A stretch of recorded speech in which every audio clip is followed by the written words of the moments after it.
Hello दोस्तों, स्वागत है आपका हमारे यूट्यूब चैनल पर।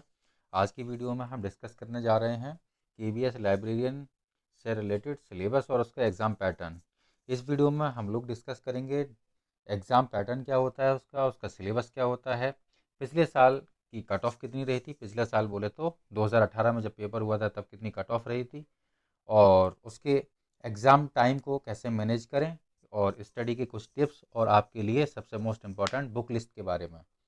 तो चलिए इस वीडियो में इन सारे टॉपिक को वन बाय वन करके डिस्कस करते हैं।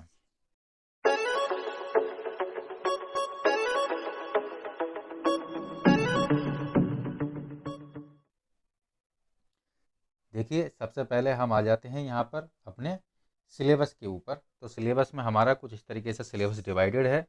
पार्ट वन में हमारे को जनरल इंग्लिश और जनरल हिंदी के 15-15 क्वेश्चंस आ रहे हैं। हर क्वेश्चन एक नंबर का होता है। तो इस तरीके से ये हमारे 15-15 नंबर के क्वेश्चंस बनते हैं, आप यहाँ पर देख पा रहे होंगे। नेक्स्ट में अगर हम बात करते हैं जनरल नॉलेज की, जनरल नॉलेज और करंट अफेयर से हमारे 20 क्वेश्चंस बनेंगे। यहाँ पर एक एक नंबर का क्वेश्चन है, तो यहाँ पर 20 नंबर यहाँ पर बनते हैं, और इन दोनों को मिला के 30 नंबर यहाँ पर बनते हैं। नंबर पार्ट टू की बात करते हैं। पार्ट टू में हमारा आ रहा है रीजनिंग एबिलिटी, जीके और computer literacy. Reasoning ability 20 number की है हमारी। जनरल नॉलेज और करंट अफेयर्स भी 20 नंबर की है, और 10 नंबर का कंप्यूटर लिटरेसी है। इस तरीके से ये कुल मिला के हमारे बनते हैं 50 नंबर। तो 50 नंबर ये, 30 नंबर ये, यहाँ पर तक हमारा 80 नंबर का पेपर हो जाता है कंप्लीट। यहाँ पर इस 80 नंबर के पेपर को हम पेपर वन बोलेंगे, मतलब इन लोगों ने पेपर वन का नाम दिया है। पेपर टू की अगर हम बात करते हैं, जैसे हमने पार्ट थर्ड में डिवाइड किया है, इस पार्ट थर्ड में हमारा सब्जेक्ट स्पेसिफिक सिलेबस होगा। जिससे कि हमारा लाइब्रेरियन है तो लाइब्रेरी साइंस का, और लाइब्रेरी साइंस के हमारे 100 क्वेश्चंस आने हैं। इन 100 क्वेश्चंस के जो वेटेज होगा, जो टोटल मार्क्स होंगे, वो 100 नंबर का होगा, क्योंकि हमारा एक नंबर का एक क्वेश्चन है। तो यहाँ पर हमारे पास 180 क्वेश्चंस हैं और 180 ही नंबर हैं। और मैं आपको बता दूं कि ये जो पेपर होगा वो भी आपका 180 मिनट का होगा। 180 मिनट मतलब कि 3 घंटे का होगा, यहाँ पर मैंने आपको लिख रखा है। आई होप कि यहाँ तक की चीज़ आपको सारी क्लियर हो चुकी होगी। अब आपके मन में ये चीज़ उठ रही होगी कि सर इसमें नेगेटिव मार्किंग है कि नहीं। तो मैं आपको सीधा सीधा बता देता हूँ, इसके अंदर नेगेटिव मार्किंग बिल्कुल भी नहीं है।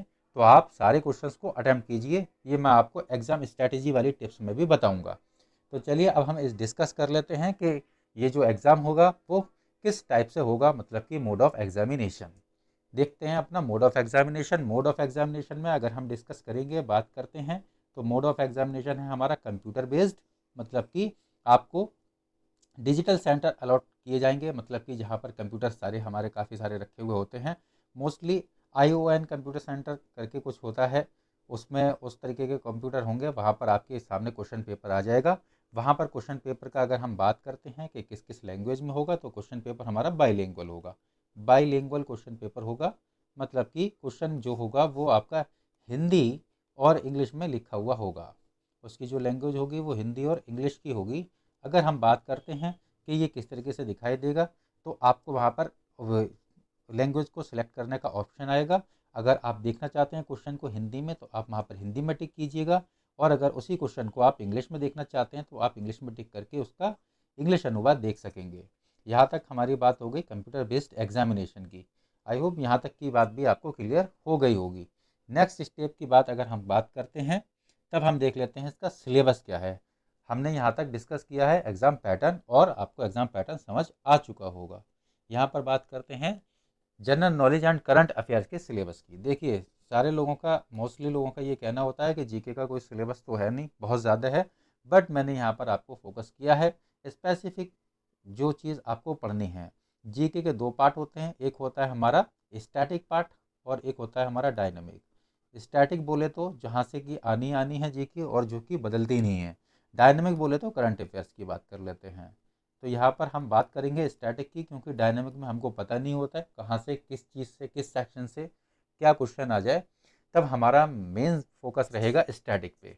वैसे जो इसका सिलेबस है वो मैं आपको डिस्कस कर लेता हूँ। यहाँ पर सिलेबस में इंडियन हिस्ट्री दे रखी है, इंडियन ज्योग्राफी पढ़नी है, इंडियन इकोनॉमी पढ़नी है, इंडियन पॉलिटी पढ़नी है, और कॉन्स्टिट्यूशन पढ़ना है।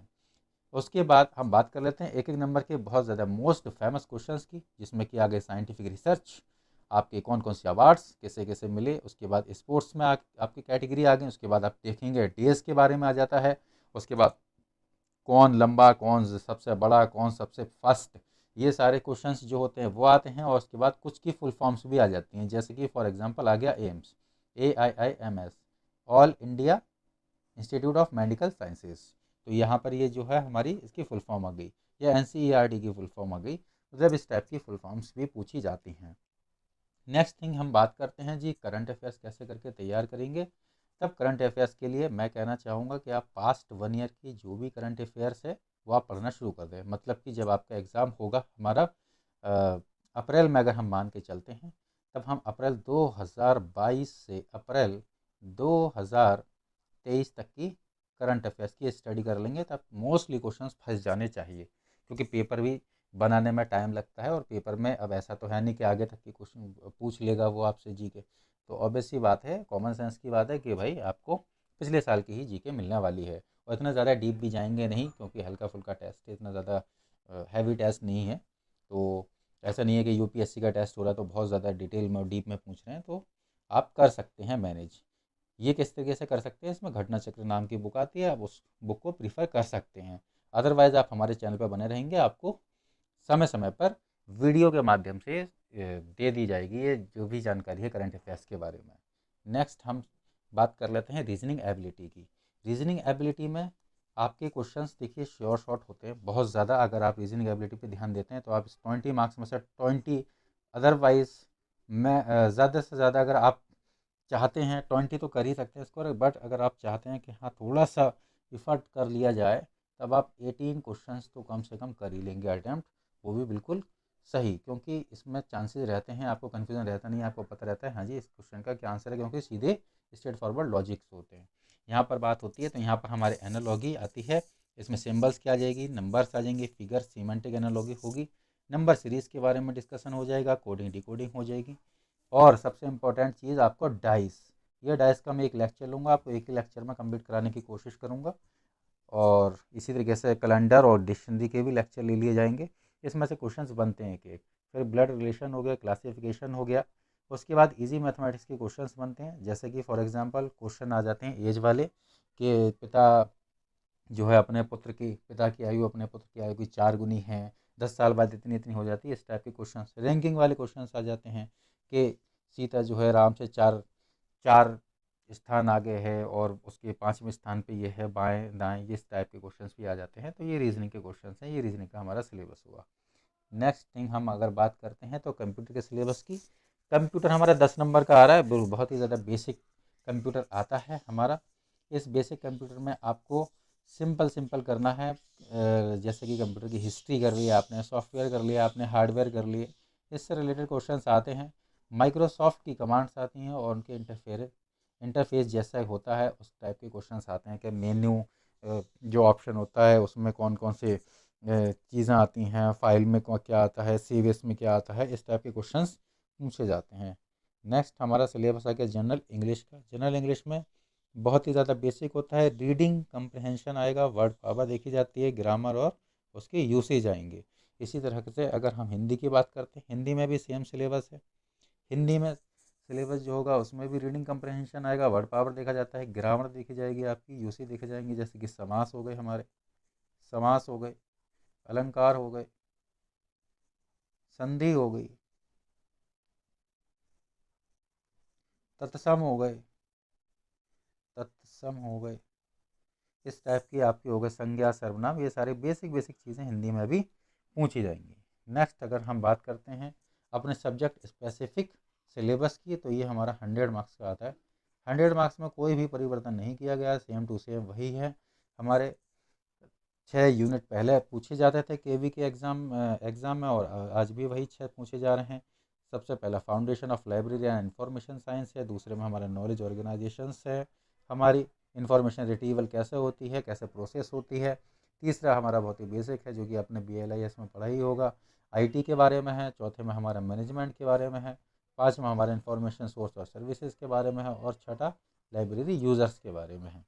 इसके सब्जेक्ट स्पेसिफिक सिलेबस के बारे में भी हम डिटेल से डिस्कस करेंगे कभी अपनी नेक्स्ट वीडियो में, बट आपको ओवरव्यू देने के लिए मैंने बता दिया। नेक्स्ट अब हम बात कर लेते हैं कि इसकी कट ऑफ क्या रही थी।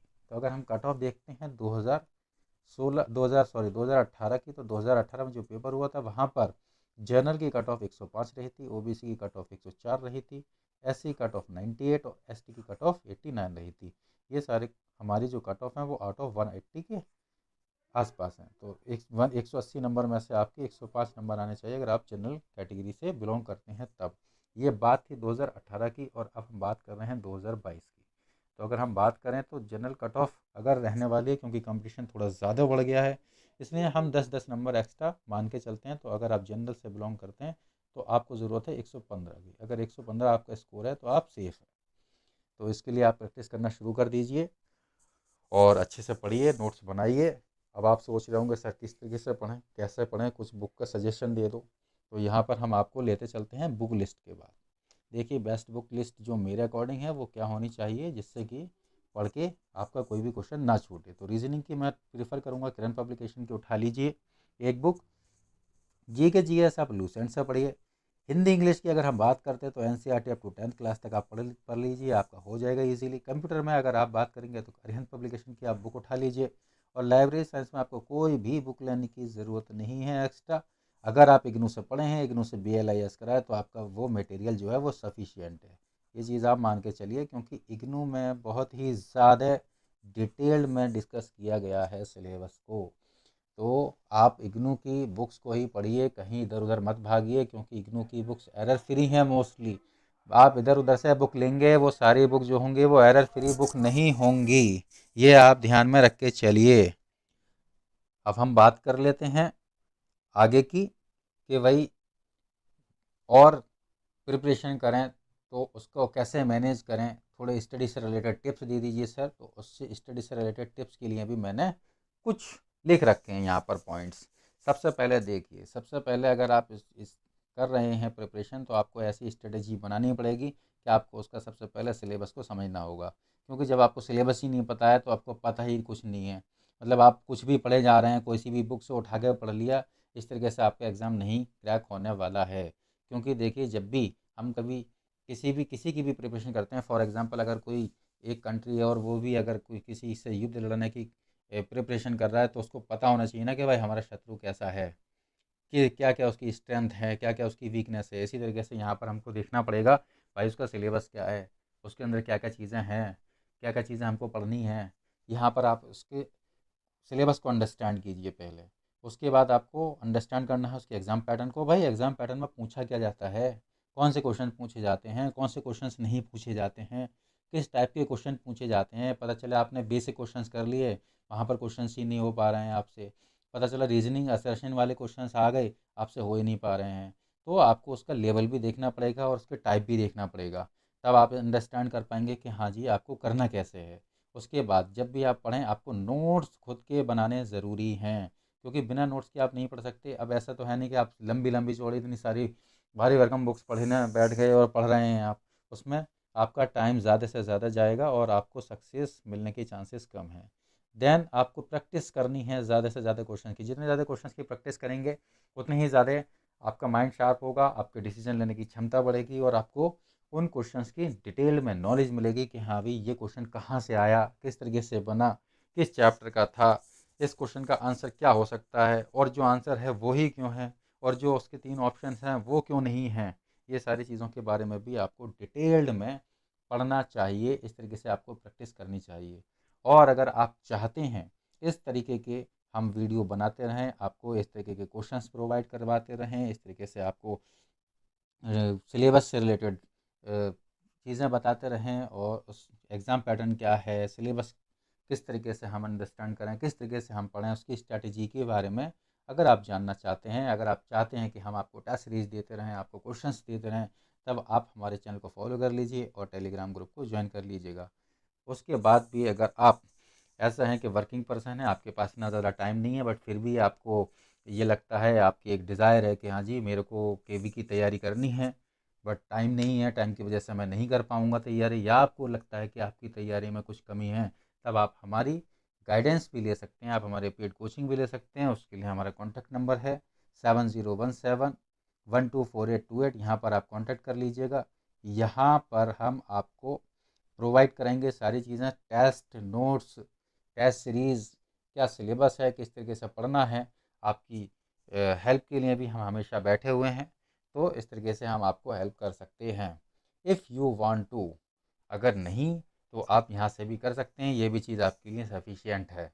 चलिए तो मिलते हैं अब नेक्स्ट वीडियो में। नेक्स्ट वीडियो हम रीजनिंग की लेने वाले हैं बहुत जल्दी ही। ठीक है, जब तक के लिए धन्यवाद।